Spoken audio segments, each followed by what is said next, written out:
You know that feeling when someone casually mentions they are planning to retire at 50. Maybe it is a coworker. Maybe it is someone you follow online. Maybe it is a friend from college who seems to have quietly figured something out that nobody else in your circle has. And for just a second, before you respond with something politely enthusiastic, a voice in the back of your head asks the question you would never say out loud. Is that actually possible for a real person with a real income, living a real life in the real world in 2026? Not for someone who inherited money, not for someone who sold a startup, not for someone whose parents paid for everything and who has never had a student loan or a car payment or a medical bill that arrived at exactly the wrong moment. For someone like you, with the income you actually have, with the expenses you actually carry, with the financial history you actually have behind you, here is what I need you to understand before we go any further. Retiring at 50 is not a fantasy. It is a math problem. And like every math problem, it has a specific answer that does not care about your feelings, your excuses, or your current situation. It only cares about the numbers. And today we are going to look at those numbers honestly, not the optimistic version that retirement calculator websites show you when they are trying to sell you a financial product. The real version. The one that includes the costs most people forget to factor in. The one that will either confirm that you're on track or show you exactly how far off track you are with enough time to actually do something about it. My name is Leo, and I've become slightly obsessed with one question behind why do the people who seem to be doing everything right end up feeling the most stuck? And when it comes to early retirement, what I keep finding is that most people are not stuck because the goal is impossible. They are stuck because they have never actually calculated what the goal requires. They have a vague dream of retiring early without a specific number attached to it. And a dream without a number is not a plan. It is a wish, and wishes do not compound. So let us build the number right now, together, starting from scratch. The foundation of every early retirement calculation is something called the 4% rule. And if you have spent any time in personal finance circles, you have probably heard this term before. But I want to make sure we are working from the same understanding because the 4% rule is both the most useful tool in retirement planning and the most misunderstood one. Here is what it actually means. Research from financial academics studying historical market data found that a retiree who withdraws 4% of their portfolio in the first year of retirement and then adjusts that withdrawal for inflation each subsequent year has historically had a very high probability of not running out of money over a 30-year retirement. That is the rule, 4% withdrawal rate, 30-year sustainability. Now, here is where it gets immediately complicated for someone retiring at 50. The 4% rule was designed around a 30-year retirement. If you retire at 65, a 30-year runway takes you to 95. Statistically reasonable. But if you retire at 50, a 30-year runway only takes you to 80, and people are living longer than that with increasing regularity. Which means retiring at 50 potentially requires your portfolio to last 40, 45, even 50 years. And the longer the time horizon, the more conservative your withdrawal rate needs to be to ensure you do not run out of money. Most financial planners who work with early retirees suggest using a 3 to 3.5% withdrawal rate rather than 4% for retirements lasting 40 years or more. And that single adjustment, moving from 4% to 3.5%, has a dramatic effect on the number you need to accumulate before you can retire. Let us do the math. Say your current annual expenses are $60,000 per year. At a 4% withdrawal rate, you need $1.5 million in your investment portfolio to retire. That is the number most people have heard, but at a 3.5% withdrawal rate, the number climbs to 1.7 million. And if you want to be genuinely conservative and use 3%, you need $2 million to support $60,000 in annual spending. And here is what most people do not realize. $60,000 in annual expenses in 2026 is not a lavish lifestyle in most American cities. It is a modest one. It covers rent or a mortgage, a reliable car, groceries, utilities, basic healthcare, and not much else. It does not cover the retirement lifestyle most people imagine when they picture themselves at 50. The travel, the hobbies, the occasional nice dinner, the ability to help your kids or your aging parents when they need it. For most people, an honest assessment of what they actually want their retirement to look like puts the annual expense number closer to $80,000 or $90,000 rather than 60. At $80,000 in annual expenses and a 3.5% withdrawal rate, the number you need is $2.3 million. At $90,000, it is $2.6 million. And suddenly the retirement at 50 conversation is not about whether you can scrape together enough. It is about whether you can accumulate $2 to $3 million in liquid investable assets by the time you turn 50, which for most people reading this is somewhere between 10 and 25 years away. That is the number nobody tells you when they talk about retiring early. Not a vague $1 million, not some comfortable round figure that sounds big but feels achievable. $2 to $3 million in investable assets, not including your home, not including your car, not including anything you cannot easily convert to cash and put to work generating income. That is the honest starting point. Now that we have the number, let us talk about what it actually takes to get there. Because knowing you need $2 to $3 million by age 50 is one thing. Understanding the specific path that makes that number achievable is something else entirely. And this is where most early retirement content completely falls apart. They show you the destination without showing you the road. And a destination without a road is not a plan. It is a poster on your wall. Let me show you 3 realistic paths to retiring at 50. Not theoretical paths, not paths that require you to have started investing at birth or to have inherited a windfall or to have founded a company that got acquired. Real paths that real people with real incomes are actually using right now to build the kind of wealth that makes 50 a genuine possibility rather than a fantasy.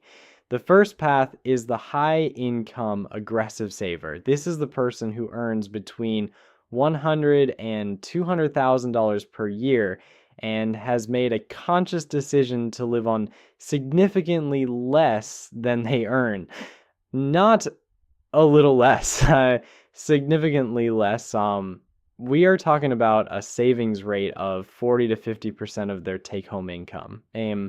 Every single month, regardless of what their colleagues are spending, regardless of what their lifestyle could technically support at their income level, they are directing almost half of everything they earn directly into tax-advantaged and taxable investment accounts.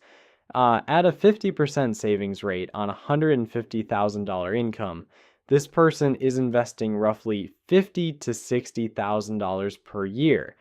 At an average 8% annual return, they accumulate approximately $2.3 million in 18 years, which means if they start this approach at 32, they hit their number at 50, exactly on schedule. But Here is what the math does not show you. That living on 50% of $150,000 income means living on $75,000 per year in one of the most expensive periods in American economic history. That is manageable in a lower cost of living area. It is genuinely difficult in New York, San Francisco, Seattle, or any other major metropolitan market where that $75,000 is largely consumed by housing costs before you have spent a dollar on anything else. The high income aggressive saver path works, but it requires a level of intentionality about housing, transportation, and lifestyle that most high earners are simply not willing to sustain for 18 straight years. The second path is the frugal optimizer. And this person does not necessarily earn a high income. They might make $60, $70, $80,000 per year, but they have built a life with genuinely low expenses. They own their home or live in a low cost area. They drive paid off, reliable cars. They cook most of their meals. They find genuine satisfaction experiences that do not cost much. And because their actual cost of living is low, their retirement number is also lower. If this person genuinely lives well on $40,000 per year, they only need to accumulate between $1.1 and $1.3 million to retire at a 3 to 3.5% withdrawal rate. $1.3 million at an 8% return requires investing approximately $2,500 per month for 20 years, or $3,500 per month for 16 years. These are not easy numbers, but they are numbers that a disciplined person on a moderate income can genuinely reach if they start early enough and stay consistent. The frugal optimizer path is less about earning more and more about needing less. And needing less is a skill that can be developed by anyone regardless of income. The third path is the income builder. This is the person who is not content to simply optimize their savings rate on a fixed income. They are actively building additional income streams alongside their primary job, a rental property, a small online business, freelance work in their area of expertise, content creation, consulting, whatever form it takes. They are working to close the gap between their current savings rate and the retirement number, not just by spending less, but by earning more. The income builder path is potentially the most powerful of the three because it attacks the retirement equation from both sides simultaneously. Every additional dollar of monthly passive income reduces the portfolio size you need to retire. If you build a rental property that generates $1,500 per month in net income, that $1,500 reduces your annual portfolio withdrawal by $18,000 per year. At a 3.5% withdrawal rate, that means you need $500,000 less in your investment portfolio to retire at the same lifestyle. $500,000 less from one rental property generating $1,500 a month. This is why the people who successfully retire early almost always have multiple income streams working alongside their primary investment portfolio. They are not relying entirely on the 4% rule to fund their retirement. They have built a combination of passive income and portfolio withdrawals that together cover their expenses with enough redundancy that no single income source failing would derail the entire plan. Now let us talk about the cost that almost nobody factors into their early retirement calculation, and that has derailed more 50-year retirement plans than any other single variable. Healthcare. If you retire at 50 in the United States, you have 15 years before you are eligible for Medicare. 15 years during which you are responsible for sourcing and funding your own health insurance in a market that is genuinely brutal for individual purchasers who are not covered by an employer plan. The average cost of individual health insurance for a 50-year-old in the United States is currently somewhere between $500 and $800 per month for a plan with a meaningful deductible. A couple retiring at 50 together is looking at $1,000 to $1,600 per month just in premiums before they have paid a single medical bill. That is $12,000 to $19,000 per year in healthcare costs that most early retirement calculators dramatically underestimate or ignore entirely. Add that to your annual expense number before you calculate your retirement portfolio target. And the $2 to $3 million figure we started with starts looking not pessimistic, but genuinely conservative. Now, I want to talk about something that almost no early retirement content ever addresses, honestly, because everything we've covered so far has been about the math, the numbers, the portfolio size, the withdrawal rate, the healthcare costs, the income streams, and the math is important. The math is foundational. You cannot retire at 50 without getting the math right. But I have spoken with enough people who have actually done this, who have actually hit the number and walked away from their careers at 50 or earlier to know that the math is not the hardest part. The hardest part is something that no spreadsheet can prepare you for.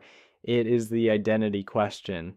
For most people who are capable of accumulating $2 to $3 million by age 50, work is not just a source of income. It is a source of identity. It is how they introduce themselves at parties. It is the structure around which their entire week is organized. It is the community of colleagues and collaborators and shared problems that gives their days a sense of purpose and forward momentum. And when that disappears, when the alarm clock stops mattering and the inbox stops filling and the meetings stop appearing on the calendar, something unexpected happens that the financial independence community does not talk about nearly enough. People get lost. Not financially lost. The math is fine. The portfolio is performing. The withdrawal is sustainable, but existentially lost, untethered. Without the external structure that work provided for 25 or 30 years, many early retirees find themselves struggling to answer a question that sounds simple, but is actually one of the most profound questions a human being can face. What am I for? This is not a reason not to pursue early retirement. It is a reason to pursue it with your eyes open. The most successful early retirees I have studied are not people who retired from something. They are people who retired toward something. They had a clear answer to the "what am I for" question before they ever submitted their resignation. A business they wanted to build, a community they wanted to serve, a creative pursuit that had been waiting patiently for decades, a cause that needed their energy and their skills and their time. They did not retire to an empty calendar. They retired to a full life that their job had been preventing them from living. If you cannot answer the question of what you are retiring toward, the math almost does not matter, because the research on early retirement is consistent and somewhat sobering on this point. Early retirees who do not have a strong sense of purpose and community outside of work have significantly worse health outcomes, significantly higher rates of depression, and significantly higher rates of returning to work within 2 years than early retirees who retire toward something meaningful. So before you spend another hour optimizing your savings rate or researching index funds or calculating your 4% number, I want you to spend some time with a different question. Not how do I retire at 50, but what do I want my life at 50 to actually look like? What does a Tuesday in that life feel like? Who are you spending time with? What problems are you solving? What are you learning? What are you building? What gives you a reason to get out of bed in the morning when nobody is requiring you to? Because here is what I have come to believe after spending a lot of time thinking about this. Financial independence is not actually about retirement, it is about options. It is about reaching a point where you work because you want to, not because you have to, where you choose your projects based on meaning rather than salary, where you can say no to things that do not align with your values without the financial consequences being catastrophic, where you have enough security to take the kind of risks that lead to the most meaningful work of your life. Some people reach financial independence and choose to keep working, not because they have to, but because the work they are doing is genuinely fulfilling, and they cannot imagine anything they would rather be doing with their time. And that is not a failure of the early retirement dream. That is actually the best possible outcome.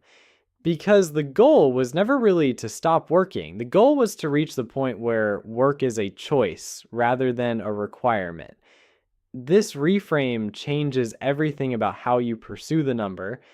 Instead of grinding toward an escape, you are building toward freedom. And freedom, unlike escape, is not a destination. It is a condition in which every decision you make is coming from a place of genuine choice rather than financial necessity. So here's where I want to leave you. If you are serious about retiring at 50 or achieving financial independence by any age, the path forward is not complicated. It is just hard. You need a real number based on your actual desired lifestyle, including healthcare and inflation and the possibility of living longer than you expect. You need a savings rate that is probably higher than it currently is. You need investment returns that come from a consistent, low cost, diversified strategy rather than speculation or market timing. You need additional income streams that reduce your dependence on your portfolio. And you need a clear and compelling answer to the question of what you are building toward, not just what you are trying to escape. The people who retire at 50 are not lucky. They are not special. They do not have access to opportunities that you do not have access to. They simply did the math earlier than everyone else, took it seriously enough to change their behavior, and stayed consistent long enough for compound interest to do what compound interest always does when you give it enough time and enough fuel. Your future self at 50 is not asking you to be perfect right now. They are asking you to start, to do the math, to get honest about the number, and to make one decision today that your future self will thank you for. That decision does not have to be dramatic. It just has to be real.